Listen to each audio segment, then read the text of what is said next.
Hello and welcome, ladies and gentlemen, to a Pod of Cthulhu.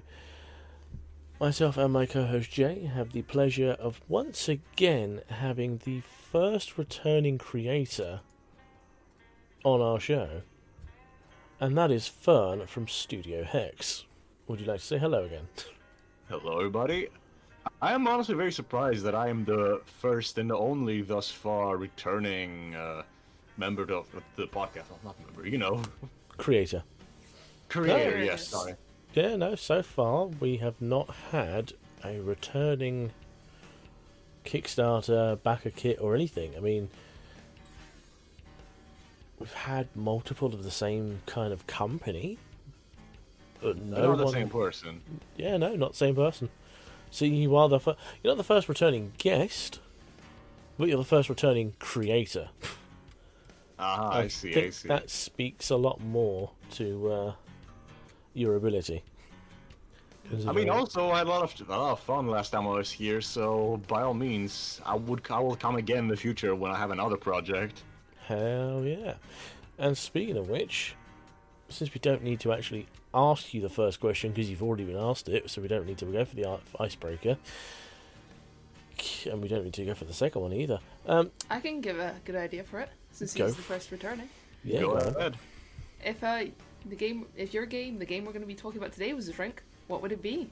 Oh, that's a good idea. A drink. Oh God. Well, I'll probably be one of two. Either to be something that contains egg in it, the foundation of life, or something that has very contrasting tones. Probably something that's like very sweet and very bitter, or something that's very spicy and very mild. Maybe both. Maybe it has egg and two tones. One of the two. Fair play. So, can you give ladies and gentlemen listening a bit of an update on what you've been up to since we discussed Hellborn last? Right, so Hellborn was, by all means, a great success. Me and Studio Hex have finished the book, we have the art for it, we've managed to do a lot more than we originally expected. We even got a foundry system for it. Which, did we test out? No, we actually didn't get to test it out when we played it with the podcast crew.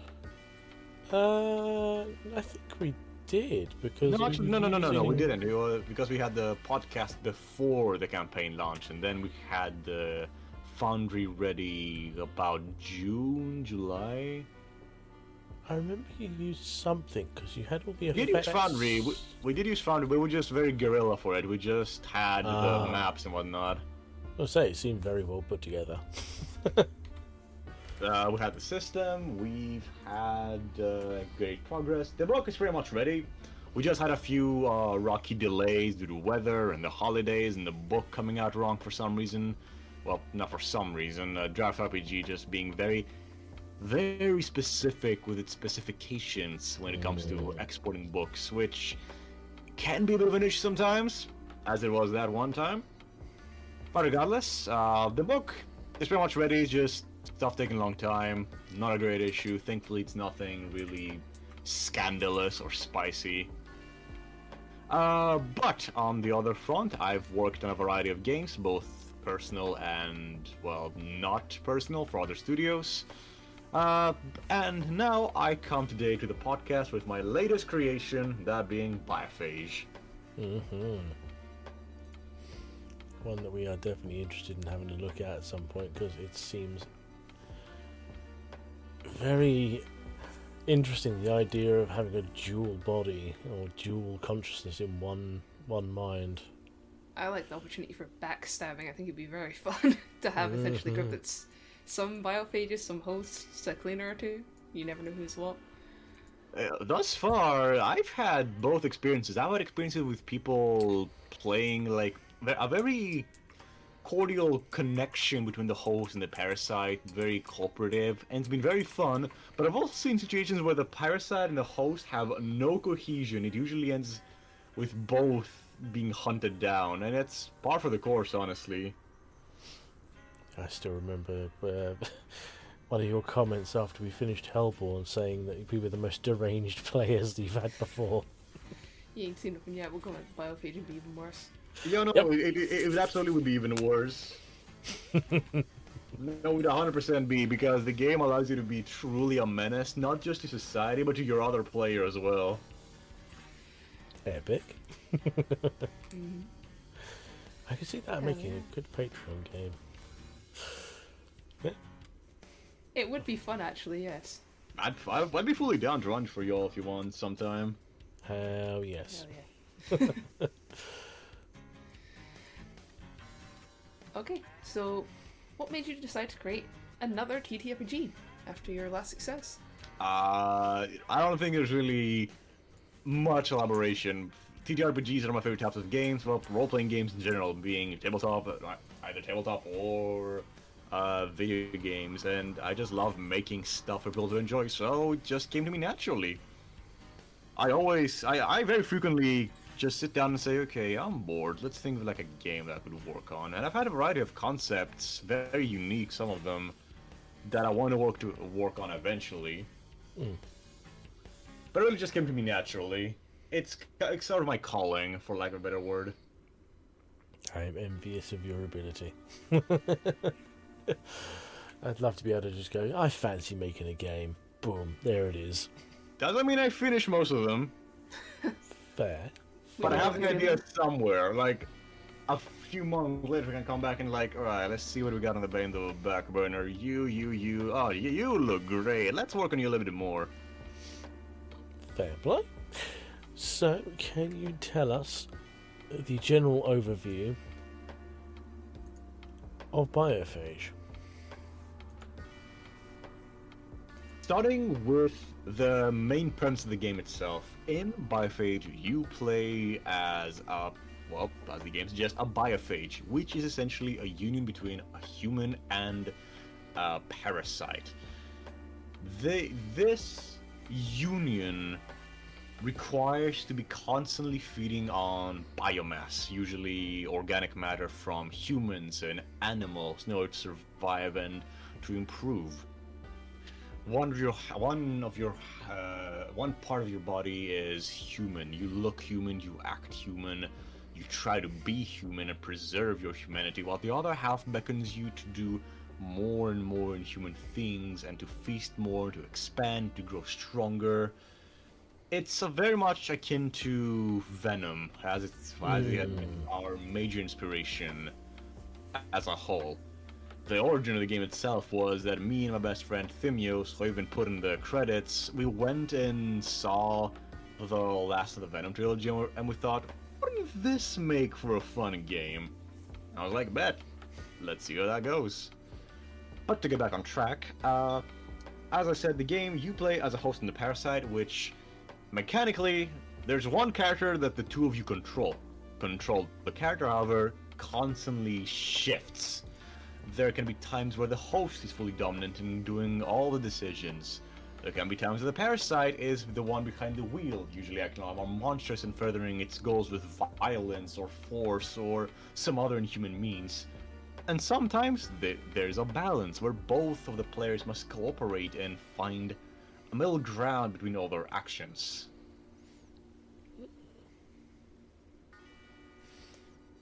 Fair Nice. play. So, what books, games, and other such media inspired you? I know you mentioned Venom, but what else?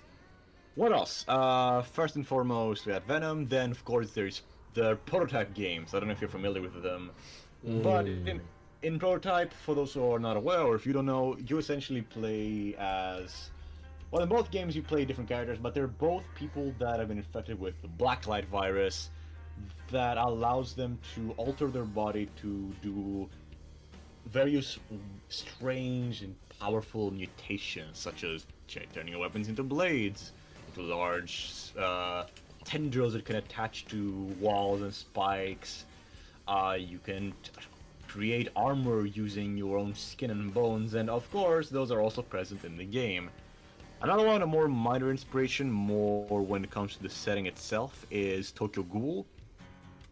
The manga, not the anime, obviously. Ah. The anime was fine, but after reading the manga, like, the difference is obvious. There's a stark improvement. That's fair. That's fair. Another people have also pointed me some various other games and media that I can take inspiration from. Parasite, obviously, another anime and manga with very similar themes. Somebody else mentioned Akira. What else? One of my other friends even mentioned that Dr. Jekyll and Mr. Hyde could be considered an inspiration for the game, and I can very much see that. But to me, it's those four. Tokyo Ghoul, Parasite, Venom, and the Protac series. Fair enough. Nice. I was thinking a little bit along the line of. Do you remember the? I think it's a game called Prey. Oh, where you're in right. Space. Prey, that one. Yeah, I haven't actually gotten to play, even though I should. It's alright. I cannot tell you how close the two might be, but from what I see, I do understand what you mean. The feeling of the feeling the premise of essentially you are human, but you also have this other thing inside you that you. Alright, it doesn't take over, but the more you add to it, the less human you become. It's really. Right, I can definitely see the Not inspiration gonna lie, there. the other thing I thought of immediately, aside from that, you know that really popular streamer game at the moment where you like scan people to see if they're infected with like whatever the fuck. It's like a little airport checkpoint. The zombie that one. one, yeah. The main one I thought of was Dead Space because the only way I can like imagine the parasite pirates coming out is like necromorph. Yeah, You know, bone crunching, body warping. yeah, pretty much on spot, pretty much on point. Nice. So, can you describe the core mechanics and how they differ from other TTRPGs? Okay, so the core mechanic, and by that I mean the main resolution, is very simple. Whenever you want to do something, first of all, the GM, either explicitly or behind the scenes, figures out a probability. And by that is like, how likely is your character to do the thing they want to do? Which can be based off of the circumstances, their own skills, the complexity of the action, etc., etc. And then, you roll 2 dice. One of those dice is the result dice. The result die, sorry. It's a d6, and based on the probability that the GM has attached to the action, you can get one of 2 results. Yes or no. Yes, you do it. No, you don't. And the second die is the effect die, which on a 1, the result becomes a but, and on a 6, an and. So you can help with results such as yes and, no but, flat out no's, or flat out yeses. To give you a practical example, I'm going to use the one that I've used in every single explanation of this system. You go and break down a wooden door. It's a 50-50 chance, so from a 4 and above, it's a yes, 3 or under, it's a no. You roll, and you can have a yes, you break the door, yes, you break the door, and you knock out the guy behind it. No, you don't break the door, no, but you do open a hole that allows you to pick through it and see what's behind. And so on and so forth. That's a good way to make sure that whatever your players are doing rarely has no impact. Precisely, and also this has an unintended outcome where that I've kind of had it like as a bit of a GM trick, but then decided to integrate into the game where more difficult and risky and complex actions have, of course, higher difficulties, but also higher effects. So in combat, like, you can say, oh, I just go for a simple punch. Well, you can probably do the punch. That's simple, but you're not gonna have much of an additional effect, just a simple punch. But if you say something like, I want to grab his arm, twist it, put him to the ground, and kick him to the head with my knee, then that would be a bit more complicated. It would be a bit more difficult, but it would also have higher effect since you have immobilized the guy effectively, and then you're punching them, well, not punching, hitting them in the face with your knees. It's honestly been very fun, and this has also had the unintended outcome of having the players be a lot more involved in their actions and their stories. Rather than allowing a player to like say, oh yeah, I'm just gonna do this, I usually, at least me, and what I hope GMs around the game do is have the players describe the action they want to do in full. Rather than saying, oh, I just want to lockpick the door, tell them, okay, I want to find something to lockpick the door with, and then try to do X and Y to improve my chances, and by the end, With that full description, it can either be your chances can either improve or worsen or etc. etc. Makes it more storytelling, more descriptive. Yeah, I get that, because a lot of the time you do hear games just like, oh yeah, I want to attack it. Oh yeah, I want to stab it. Yeah, makes more sense to have more of an emphasis on describing what you do to then have it affect the dice rolls harder and whatnot. Yeah, precisely. So, how did you approach the world building part of your game? How well known are the parasites or the biophages? And what's up with the cleaner class as well? So, well, biophages and parasites are a whole bit of an open secret. They are a thing that people are aware of. It's pretty much a threat in every part of the world. But sometimes people just don't acknowledge it as much of a threat. Not because they don't know it's a threat, but because it's just an everyday part of life. They know that there might be a neighbor, a friend, a lover, a child who might be a biophage, but many people don't notice or acknowledge that until it's too late or the truth is right in front of them. In the night and in the dark, there's people that know and actively interact with biophages in some capacity or other, be it through illegal human meat trading or actively hunting biophages and using them as soldiers. On the side of the cleaners, the cleaner class, it's not of a class, it's honestly a whole game of its own. Biophage is essentially 3 games in one, because you obviously have the base Biophage experience where you play with 2 players, maybe 3 players, 4 players. I have designed rules to play with larger groups, and thus far it's been hella fun. I've even playtested with a whole group of people earlier today, that's why my voice is so coarse. Then there's a solo mode, which I've been working on slowly. It's my first foray into making a solo game, but thus far I am very satisfied with what I've made. And then cleaners have their own rule set attached to them, like they play completely different from the biophages. Of course, there's the same core, but they have different mechanics, like, to explain how cleaners, well, what cleaners are in the first place, they are humans who have an implant called a nerve that allows them to essentially act faster with higher perception, higher speed, help them catch up with biophages who have 2 brains in one, making them more capable in fights or hunts. They can act quicker, and this while giving them the ability to go past human limitations, has the intended outcome of slowly withering away their mental stability, including to things such as insomnia, identity disorder, paranoia, schizophrenia, etc., etc. Cleaners, as a game, if I can even call it that, is about more this slow descent and how much you're willing to risk for a mission or a cause, and how many things you get from sticking with that. Because cleaners, the more effective they are, the more goodies they get.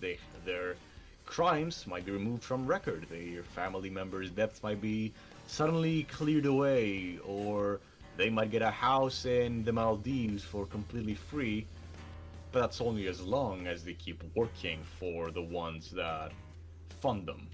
Those being the elite. Quite literally the elite, and that's also the name of the shadow organization that runs things from the shadows. I used shadow twice in a row. Good job, Fern. You're an amazing writer. Fair play, it makes sense. I can't wait to get into this. I actually do want to. The more you talk about this, the more I generally want to play it. So, walk us through how you go about creating your character. What would you say? Your half human, half mutant, or your cleaner. By that you mean how players go on about it? Yeah, character creation. Yeah, how would you create them? Especially if you're playing multiplayer with the biophage, would you have to choose to cooperate with another player to be a biophage, effectively? Cooperation and antagonism and conflict between the 2 players is integral to the game. A lot of people, I've heard a lot of people that to talk about player conflict, and also in the context of this game, saying that they don't like it, it doesn't work, it only harms the game, and I understand, but I also do believe that player conflict and generally conflict between characters is, well, where most of the story comes from. And the game kinda promotes both antagonism and cooperation through goals. Both players have a few goals that are specific to them, long-term and short-term. Stuff like, I want to eat a cat, I want to learn a new emotion, I want to help my family grow and get richer, yada yada yada. But they also have a shared goal that once they complete, they get both of them. They get XP, they get stronger. So there's that thing always driving them to work together, other than the fact that if they don't work together, they won't survive. To get back on the question that you asked about what goes through making biophage, or in this case, a parasite and a host, for hosts, the host's main thing is that your whole plan is to try to stay human, or at least try to avoid being ousted as a biophage. They have talents that are essentially, so to say, abilities. It's stuff that both defines them as who they are as players, not players, as characters, and unique abilities that can give them reroll, special narrative abilities, and powers. Another unique mechanic that's attached only to the hosts and the cleaners are links, which are people that are close to them, be it lovers, ex-lovers, friends, family, children, which they can call upon throughout the stories to help them, either in roles or boost certain things, or hell, even give them special story, allow them to rewrite the story. But every time you contact them and get their help, it risks damaging or your relationship with them, distancing them, or even completely breaking whatever connection you have to them in the first place. On the side of the biophages, it's a lot more simpler, as you are a lot more inhuman. And just a lot more fun, because you are the one who likes to do all the crazy and wacky mutations, all the bone swords you can dream of, all the pheromone creators that allow you to attract people to then feast upon them in a dark alley, all the extra eyes, all that cool stuff. But there's something also in between that both players get to enjoy, and that is a thing I call the true form. Essentially, every parasite has, let's say, a vision about how they wish to be or wish to look. That is a true form. Essentially, think of it as what happens when Venom fully transforms. This is essentially a state of balance, of true cooperation between the parasite and the host, giving them access to even more powerful mutations at the cost of being fully exposed should somebody see them in this state.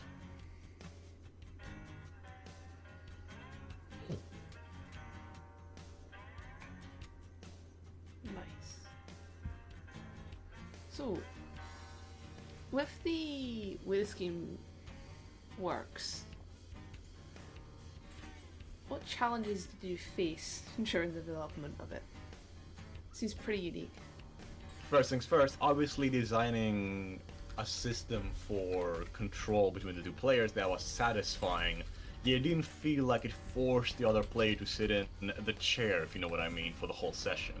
The game has gone through a few iterations, both narratively and mechanically. The game initially began as a sort of a post-apocalyptic setting in a giant spire-like city, but then I slowly decided, why should I make brand new lore and push myself when I could just settle with our world but with a few extra elements. Another challenge that obviously is what is a challenge I'm going to face with every foreseeable project till I have enough money in my pocket, is getting funds for the game, primarily for the art, because I can write, I can do the graphic design. Now marketing can happen slowly but surely. The only thing that I cannot do myself is the art. And so the major struggle is, of course, getting money so I can get and fund the game's art. Which is also why I'm doing the Kickstarter. Another struggle. Well, another struggle was me trying to grow past some old habits when it came to designing stuff, primarily from a graphic design perspective. Because I'm self-taught, I learned how to use the programs, sometimes in the wrong way, so I had to deprogram myself from doing certain things and learn better design techniques. Which is also why I've slightly began to disdain Hellborn, because every time I come back to it, I see all the mistakes, all the little things that most people won't notice, but I know them. I see them every day. I see the space in between the sentences, and I start to get a panic attack. Well, not really, but, you know. I see the errors of my ways, and I'm trying to grow past them. I think everyone tries to grow their skills over time. It's just natural. You want to make yourself better. Absolutely. So, something I've noticed on the pre-launch page, you have this DNA strand thing for every 50 followers. What made you come up with that idea? Honestly, randomly, just one night I thought, okay, what can I do to get followers to engage more with the game? So for the watchers that haven't already checked out the page or don't know what I'm talking about, on Kickstarter page at the bottom there is a DNA strand-like thing, as dear old Matt has said. That is what I like to call the, not a challenge, the tailor your game competition? Not even that, more like a vote, where for every 50 followers the game gets, the followers of the campaign can vote on a new piece of content to get the game. That content being player stuff, such as new mutations, new talents, new flaws, yada yada yada. The first 50 followers, we had a complete even result, and because I felt merciful, and because I thought, why the hell not, well, these are cool, I added both of these. And for the 100 followers, we're currently at 114 followers at the time recording, we have two more. One that's all focused on flesh crafting and, let's just say sculpting flesh to your whims, and the other one being about being more of an animalistic biophage, perhaps having animalistic traits or going full beast in times of need. It's essentially just a way to get my players, not the players, the followers more involved with the project. From what people have told me as well, they also feel like that gets them a lot more involved. It makes them feel like that they were part of the game's development. So Yeah, that as well. That makes sense. So, along with the Kickstarter, what kind of thing are you looking for your inevitable funding goal, and do you have any plans for stretch goals? So for funding, for the funding goals, that really depends on how much of the art that I'm still missing. One thing I have to say about the campaign is that I am heavily debating not doing physical stuff, because with the way the economy is and the fact that the US has single-handedly fucked things over for everybody across the globe, and with the fact that America is the major part of the TRPG market, it seems like a very difficult thing to try to get physical products out there. TRPG has saved me for Hellborn, because if I did things with like China and then try to ship things myself, I would be in debt right now. But for like another project, it's just a lot of, it's very expensive and with a very little profit margin, which I don't mind. I mean, on one hand, I don't mind. I just really want people to get their hands on the game. But on the other hand, I'm missing out on a lot of money, which, with the way things are going and with how poor the economy is in Greece and with how it seems like how my family is going to be going through a rough patch, I'd like to maximize the amount of revenue I get. So chances are is that we're going to be going full digital, which is also going to technically help with minimizing, you know, what's the name? pollution, since the other option, not with the RPG, is going to China, and China, well, yeah, the factories don't, they're quite not environmentally friendly. But if I'm gonna go full digital, I will try my damnedest to have a premium product. Great art, great layouts, make it playable to be print and played, offer something truly worth the backer's money. As for stretch goals, well, I haven't quite thought about that since my main focus is on getting the final game out, and then seeing what ways I can expand it. From the top of my head, we can have more art, we can have a foundry system, we can have, I don't know...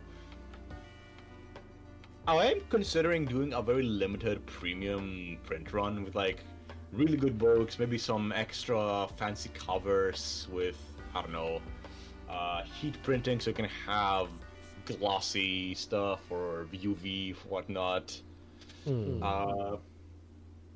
Considering it, but other than that, really, I can't think of any other stretch goals at the moment. Just those two. But for Founder System, hopefully I'll be able to get myself to learn programming to a point that I will do it myself, so I can make it truly as I want it to be. That's really it for now for stretch goals. If I have a better idea in the future, well, I'll definitely shout it out into the world. See how people like it and whatnot. Fair play. So what's been the best part of making this game? So, the best part, other than actually making a game... with Hellborn, of course, it's my pride and joy. It's been 5 years of my life. I'm 20. 5 or 6 years of my life have been dedicated to this project. One, first of all, is finally moving on and being able to make something new. But another fun part of it is seemingly how many connections I've made, and how many people I've made with this project. Because there's been two important things. One, I've been added to the official Greek board game maker association, which has given me a variety of perks. I've been able to playtest the game a lot with people in specific places. I've met other creators. I've met people that are very involved with the hobby here in Greece, which has been such a joy, because for Hellborn at least, I've had no connection with Greece at all. Because I don't know, I didn't have any way to get into the community and into the industry part of that is in Greece. But now I've had the absolute pleasure of meeting new people and being more involved, and I've met some fantastic people who really like the project and really want to help me, and it's been wonderful. Congratulations, man. Congratulations. Thank you a lot. I'm very proud of what I've managed to do at this age and with all the resources I've had, because I know I'm young, I know I definitely made some mistakes with the various design decisions I've made with the previous projects and the steps I've done, but that at least has given me more time to do errors and a lot more time to learn. A lot of people get into this industry much later in life and have a much harder time adapting and learning things. Yeah, that's fair. So, with making Biophage, have you already had things that you've had to scale back or cut out so far? So, as I mentioned earlier, the game was initially supposed to be very much a brand new setting. The original idea was that the game would be set in a gigantic city called the Spire, which was a vertical building that constantly kept building upwards, because at the bottom of it there was this giant mass that kept expanding upwards and upwards and upwards, forcing people to keep going upwards and abandon their homes, start to rebuild, and build new layers every other day. And while very interesting, I struggle to truly make the world, I don't know, feel playable, feel like it was concise. I don't know. At the not the request, the suggestion of one of the people that one of the another designer friend of mine, Teresa, she suggested that I just go modern. I don't do a post-apocalyptic thingy or even mid-apocalyptic, because there's a bit of an oversaturation of those in the market. And honestly, that was the right call. The artist as well, Helena, which just did the for Hellborn, also thought that it would be a better call to make the game more modern, make more punkish, and that's really how the game managed to get to the position that it is right now. Nothing got to scale back, as the game was initially going to be a lot more crunchy, not in the sense that Hellborn was, but I was thinking of using the storyteller system initially, like how World of Darkness does it. But then I decided, no, that would be a bit too complicated, plus I don't know if I can legally use that system.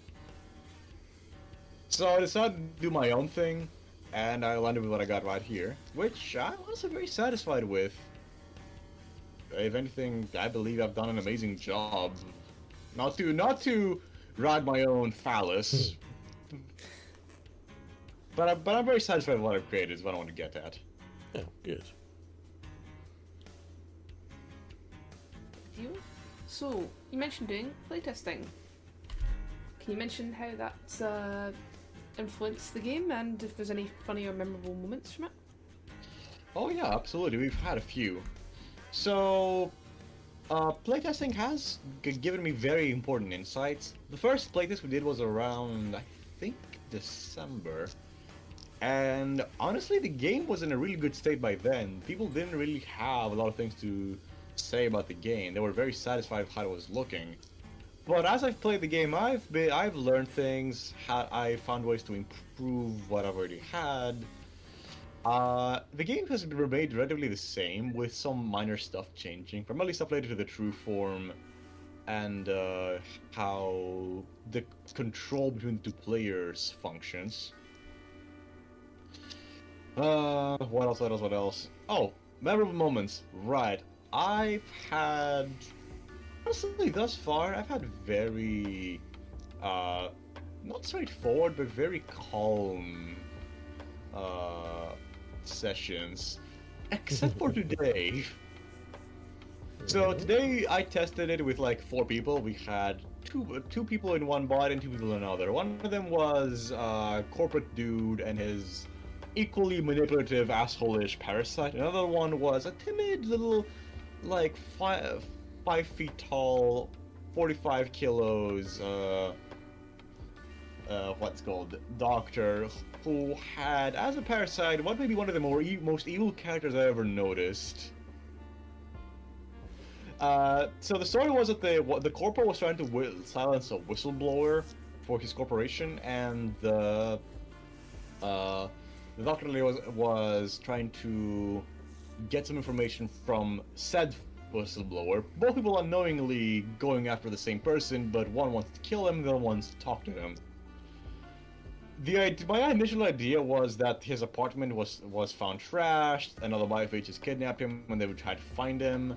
They go there to his apartment, and they find it trashed, and the parasite of the doctor lady, knowing that the other people want to kill him, decides to go ape shit and attack the other players.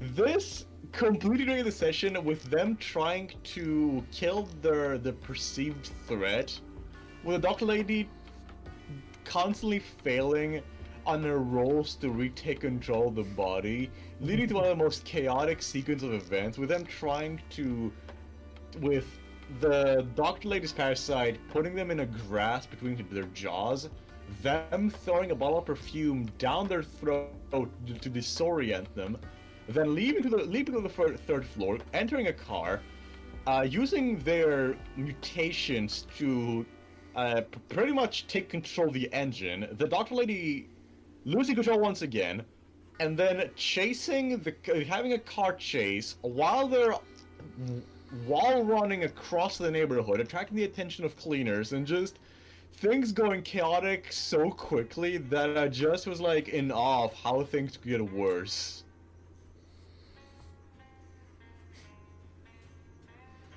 I'm sure we could make it a lot more worse. I fully expect so. We love a lot of chaos. Whilst I was thinking that, I've got to ask this. Since we had our Hellborn game, has anyone topped the chaos that we did for that? Well, not really. I even run a Hellborn campaign for me and my close friends. Their characters are even the ones on the cover of the game. Yeah. Not even then have they done something as chaotic. The closest chaotic thing I could wasn't even on their fault. They were chasing a little like demon boy who had somehow gotten a hold of a very powerful artifact that allowed him to bend reality around him. And I threw them into a sitcom. I took out all their weapons, I put them in different maps, I made them all play standard like sitcom trope characters.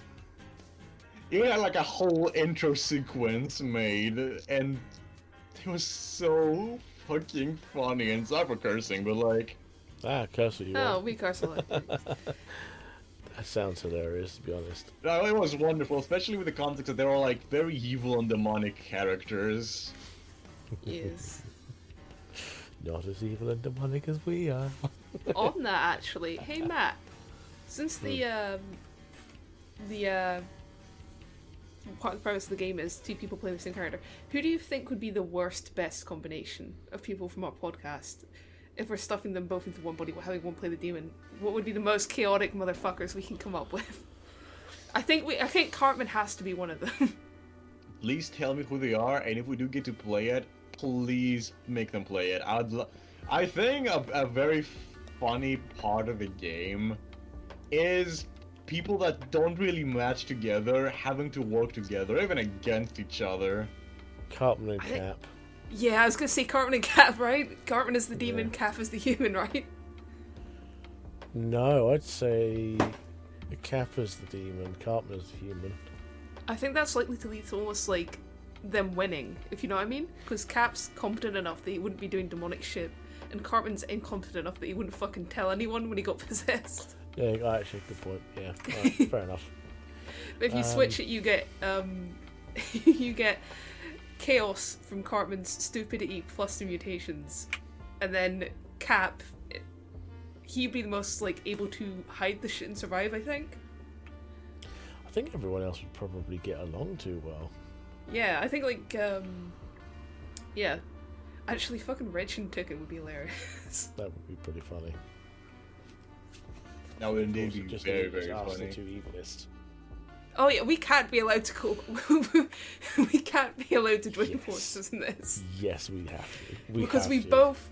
No, we're both rage baiters. We need to rage bait someone else. Oh god. No, you can have some top tier rage bait with this game, especially if you're like the parasite. Not taking control of the character, all the character constantly, but like doing enough to annoy them or derail their plans. Oh, that's easily done. That's easily done. Yeah, we're both the gremlins. We need to. We like tricking people. When we DM, it's a thing where both of us have went like, if someone says, "Oh wait, it's a bad idea if we open this door," isn't it? And we'll just be like, Is it? is it? Oh, do you think? Did you say you touched the door? I still. I don't know. It could be fine. I'll never be derailed. You can even do even better. You know the door is a bad idea to open. Yeah, I think you can just take control for one action, just open it, and then let them deal with the aftermath. Yes. Derailing a little bit here, but I know I'm still proud of the fact that we are probably the only podcast that in a game that we test played, which has no combat, we are the only ones that tried to kill the fucking bad guy in a game with no combat. That's not even us being chaotic. It's the objectively correct choice. Violence is the answer. Take pride in that. Yeah. Oh, we do. I think Cap and Cartman have to be a pair. If and when we playtest this game or on a Patreon season or whatever we do, we have to put them together. Yeah. Actually, if anyone feels like commenting on this interview of who you'd like to see from the podcast jammed into one perfect body, fucking go Perfect. for it. Yeah, perfect. So, I think the last few things we need to ask are, where can people find you, and any kind of final words? Where people can find me? Well, we obviously have our Discord server. We have a Blue Sky account that, well, slightly dormant, but I'm trying to bring it back slowly.